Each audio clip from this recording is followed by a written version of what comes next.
How you doing, everybody? Welcome to another exciting episode of Chris the Connecticut Landlord. Bringing it to you realistically, sharing my mistakes, my successes, and trying to help you. Today we're going to try and help you with the purchase of your first property.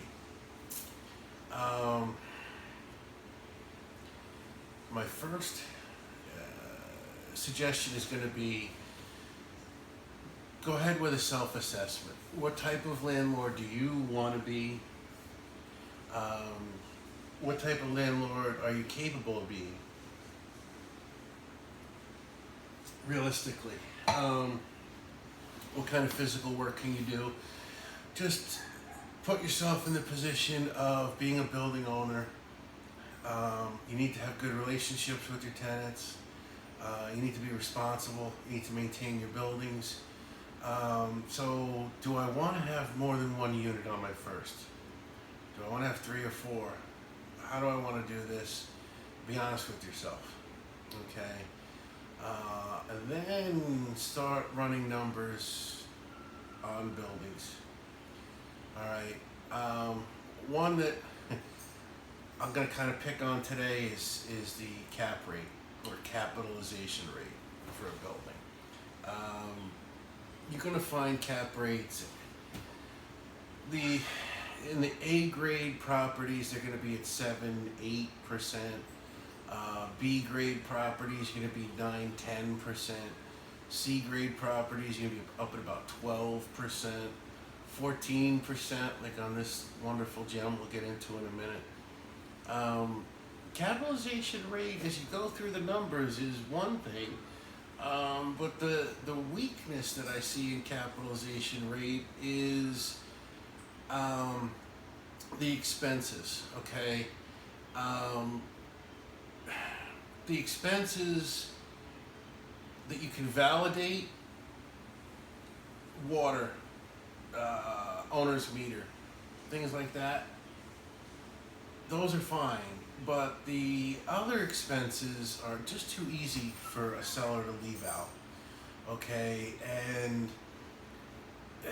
they know the game better than you at this point, all right? And they're gonna leave things out. So I was once handed this little gem, and you go through it, and you're looking at a 6-unit property, and I get down to the previous year's expenses were $3,500 and change. Folks, that's why this building has a 14% cap rate. Because A, expenses were left out, or B, the seller did nothing the previous year in order to get to a 14% cap rate. So the kind of bullet that I shoot through the target of cap rate is deferred maintenance. You're looking at a snapshot of the previous year, but I'm looking at the roof. I'm looking at the boilers. I'm looking at the front set of stairs. Is the place falling apart? Does the place need $20,000 or $30,000? Okay. You need to build that into your cap rate for coming years and project it out over the next 5 years. If it needs $20,000, you're going to need to set your expenses for this building at $7,000 or $8,000 plus overhead. Now I know that I'm coming across like I'm trying to beat everybody down on this. No, I'm really trying to help you succeed. If you inflate your expenses and the building still makes you money on paper, and you go through your first year and you did better than expected, that money is your money. Okay, I'm just trying to help you to succeed. So be as realistic as you can with yourself and your numbers. Okay, you can't run any building on a shoestring budget. You got to put money back. So now go through your cap rate. Be realistic. Next, you're gonna come to say to yourself, all right, based on my self-assessment, I want to start out as a one-family landlord. I've got enough headaches. I want to just buy a ranch house in a decent part of town that appreciates these numbers that you can look up, okay, based on comps, that appreciates at a given percentage every year. I'll have someone else pay the mortgage for 10 years, and my projected sales price will be X. And I gained all that equity along the way. So they paid down your note, and wham, all that money in between is your money. So you're going to go forward, and you're going to start looking at buildings. Be present for your inspection and ask the inspector a lot of questions. Walk through the entire place at their side. Talk with them. They're going to point out things that you're not going to see. They do this every day. And you need to start doing the math. And I've walked away from a few deals by having a good inspector point out things and help me realize things that are very expensive that need to be repaired. And I said to myself, don't fool yourself. Just find a building in better condition than this current building. So your inspector, crucial part of your team, other members on your team, you want your attorney, you want a good, reputable attorney that's done this for years and years. You want a good, reputable realtor that's done it for years and years. And you want a good, reputable banker and accountant. So find these people, make sure that you're dealing with these people and you're comfortable, okay? Use them for your closings, use them for everything. Going forward, your realtor is really going to filter out bad tenants. I'm a big proponent of using a realtor even on your first deal. Some people don't like the fact that you have to give them a month's rent.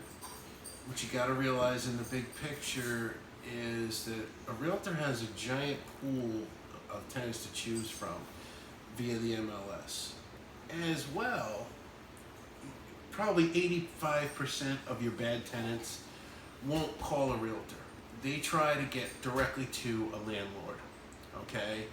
And they're currently being evicted, and they want to bring you cash, and they're the nicest folks ever on day one, and then you think, okay, if you don't do enough homework and you don't find out what's going on in their background, you could wind up with a giant headache. And believe me, there's nothing worse than giving the wrong person a key and then having to evict them within a short period of time for whatever reason. But they're just they're making a lot of noise and bothering other tenants, or they're not paying, and so on and so forth. So use a realtor always. You've headed down the road. Now you've purchased your first rental. What you want it to be is scalable.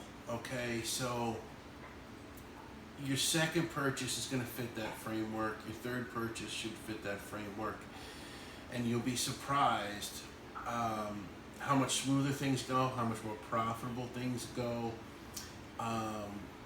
if they fit your framework and your business plan. You got to have a business plan. All right, go out to Barnes and Noble, buy yourself a book on framing up a business plan. Go through the exercise. Realistically, write down where you're at, where you want to be, okay? And go through their given framework on business plans and keep it a living document. It's not something you write up one time and forget all about it. It's a living document. So you're going to review it every so often. You're going to write down your mistakes in the margin. You're going to make changes. This is what I did to improve things.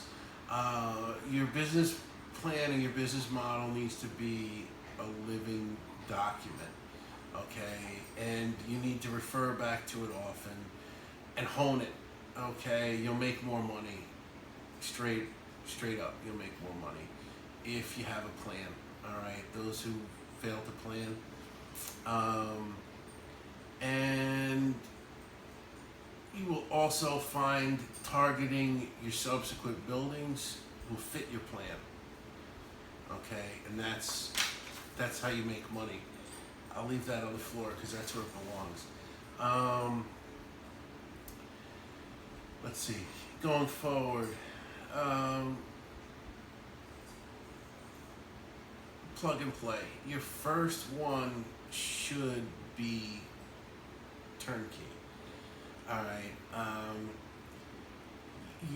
Unless you are already a contractor who can gut a building or do all sorts of work, and even if you are, you might want your first rental to just be turnkey, and you go make your money somewhere else.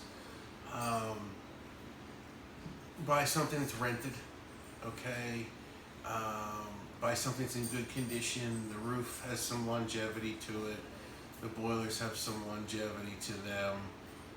There's no immediate giant expenses involved. It's going to throw you off. It's going to frustrate you financially. One of your tenants could get hurt. You need this one to go smooth. It's like a test for you. And if it goes smooth and you get 100 on the test or a 90 on the test, you're gonna build a lot of confidence at buying another one, okay? And you're gonna suddenly see for yourself, wow, wait a minute. This next building was that much easier to assess. It was that much faster to close. And I'm even more successful because I've done this already. It fits my model. Fits my business plan, and all the pieces fall together in front of you. And that's what I want you to have. In other episodes, we'll go further on everything, but don't be afraid to do too much homework right now. Don't get bogged down in any of that homework. That's why I shot holes in cap rate. Don't just go through the cap rate exercise once and think, don't rely on any one tool to make your judgment. Your judgment has to be based off of your overall self-assessment, your overall business plan, and your numbers, okay? And what your comfort level is. The place has to make money from day one. If it doesn't make money from day one, it's not going to pay for its own expenses. It's not going to pay for refrigerators that go and so on and so forth. And that's just not business. So it's got to make money. And you got to be comfortable with the way it generates that income. All right, everybody. Thank you for tuning in. Don't forget to hit like and subscribe. We'll see you shortly on another episode of Chris, the Connecticut Landlord. Thank you.